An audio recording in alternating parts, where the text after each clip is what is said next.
আসসালামু আলাইকুম, hello viewers. আমি হলি মোটর সুজুকি সার্ভিস ক্যাফে থেকে মিস তাবাসসুম আপনাদের সঙ্গে আছি। সো আমি এখন সবাইকে ওয়েলকাম করছি আমাদের হলি মোটর সুজুকি সার্ভিস ক্যাফের অফিসিয়াল পেজে। আমি এখন আমাদের একজন সুজুকি লাভার্স আসাদুজ্জামান স্যারের সাথে কথা বলবো। উনি হচ্ছে 30 কিলোমিটার পেরিয়ে আমাদের হলি মোটর সুজুকি সার্ভিস ক্যাফে বোলতাগাউসিয়াতে সার্ভিস নেওয়ার জন্য কেন আসছেন ওনার কাছে জানতে চাইবো। তো আসসালামু আলাইকুম স্যার। আপনার নামটা? আমার নাম হচ্ছে মোহাম্মদ আশিকুজ্জামান। স্যার, তো আপনি 30 কিলোমিটার পেরিয়ে আমাদের হলি মোটর সার্ভিস ক্যাফে বোলতাগাউসিয়াতে সার্ভিস নেওয়ার জন্য আসছেন, মানে কিছুর জন্য একটু জানতে পারি? আচ্ছা, যেটা হচ্ছে কি বেসিক্যালি আমি হচ্ছে গাড়ি কেনার আগে আমি বেশ কয়েকটা সুজুকি যে শোরুমগুলো আছে ওখানে কথাবার্তা বলছিলাম। তো কয়েক জায়গার সাথে কথাবার্তা বলার পরে আমি যখন কম্পেয়ার করে দেখলাম যে আপনাদের যে হলি মোটরস বোলতাগাউসিয়া যেটা শাখাটা বা আপনাদের যে সুজুকি শোরুমটা, এখানে আমি যে ভাইয়ের সাথে প্রথম কথা বলি ওনার কথার ভিতরে খুবই মাধুর্য ছিল এবং আমার কাছে মনে হয়েছে খুব টু দ্য পয়েন্টে কথা বলে এবং এটা আমার জন্য খুবই পজিটিভ মনে হয়েছিল। যার কারণে আসলে আমি খুব কাছাকাছি আমার হয়তো বা শোরুম ছিল সুজুকির, বা হয়তো আমি অন্য কোথাও গিয়ে দেখছি যে তারা হচ্ছে বাইক সেল করে, বাট আমার কাছে মনে হয় যে অন্য জায়গাতে বাইক ক্রয় করার আগে আমরা একবার বরং আমি একটু সুজুকি হলি মোটরস আমি গিয়ে দেখতে পারি।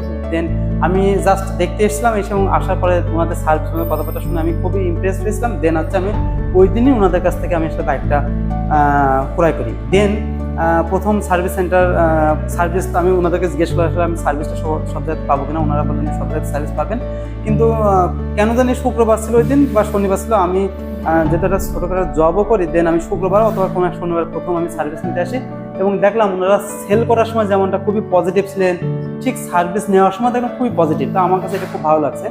আমি আর ইন্টারন্যাশনালি কয়েকটা জায়গাতে কাজ করার খুব অভিজ্ঞতা আছে এবং ওনাদের সার্ভিস সম্পর্কে আমার যেহেতু জানা আছে, তো তখন আমি ভাবছি যে ইনাদের সার্ভিসটা আসলে ওই রকম ইন্টারন্যাশনাল লেভেলের আমার কাছে মনে হয়েছে।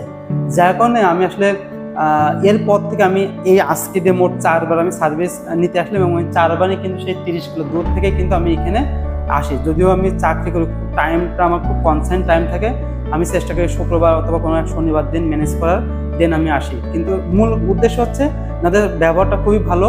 দেন হচ্ছে আমার কাছে মনে হয়েছে আমার যে গাড়িটা ওনারা খুব যত্ন করে সার্ভিস করে, যার কারণে আসলে আমি এই 30 কিলো দূর থেকেও আমি সার্ভিসটা নেওয়ার জন্য আসি। আমার কাছে ওইটা মনে হয় না যে আমি খুব কষ্ট হচ্ছে, যখন আমি দেখি ওনারা খুব আগ্রহ সহকারে আমার সাথে কথা বলছে বা আমার গাড়িটা খুব যত্ন সহকারে সার্ভিস করছে, যার কারণে আসলে মূলত আসি। এছাড়া অন্য কোনো রহস্য নয়। এবং আমার কথা হচ্ছে যদি যারা সুজুকি বাইক লাভার আছেন বা গাড়ি ইউজ করেন, আপনারা একবার বোলতাগাউসিয়াতে এসে দেখতে পারেন। আপনার সার্ভিস নেওয়ার দরকার নেই, জাস্ট আপনি হয়তো একবার কথা বললেন বা এসে দেখলেন ওনাদের অ্যাপ্রোচটা কেমন, ওনাদের সার্ভিস সেন্টারটা কেমন, এরপর আসলে আপনারা আসলে কম্পেয়ার করতে পারেন ভালো বা মন্দ। এটা আপনি কম্পেয়ার করতে যদি কম্পেয়ার না করেন তাহলে আসলে কখনোই পারবেন না যে আসলে কে ভালো কে খারাপ। সুতরাং আমি আপনাদেরকে অনুরোধ করতে পারি যে সার্ভিস নেওয়ার দরকার নেই, অন্তত কম্পেয়ার করার জন্য হলেও আপনারা একবার আসেন। তো ধন্যবাদ স্যার আপনাকে আমাদের সঙ্গে থাকার জন্য। পরবর্তীতে আবারও কোনো ভিডিওতে আপনার সাথে দেখা হবে। আমি আপনাকে আবারও ওয়েলকাম করবো আমাদের হলি মোটর সুজুকি সার্ভিস ক্যাফেতে। অবশ্যই আমি আসলে আসতেছি আপনাদের হলি মোটরসে এবং আমি আপনাদের কাছে প্রত্যাশা করবো যে আপনারা বিগত দিনগুলোতে যেভাবে সার্ভিস দিয়ে রাখছেন বা দিচ্ছেন, আশা করছি ভবিষ্যতেও আপনারা এরকম সার্ভিস দেবেন এবং যদি আপনি এই সার্ভিস দিয়ে থাকেন আমার ধারণা আপনারা আরও অনেক সমৃদ্ধ হবে আপনাদের এই হলি মোটরস।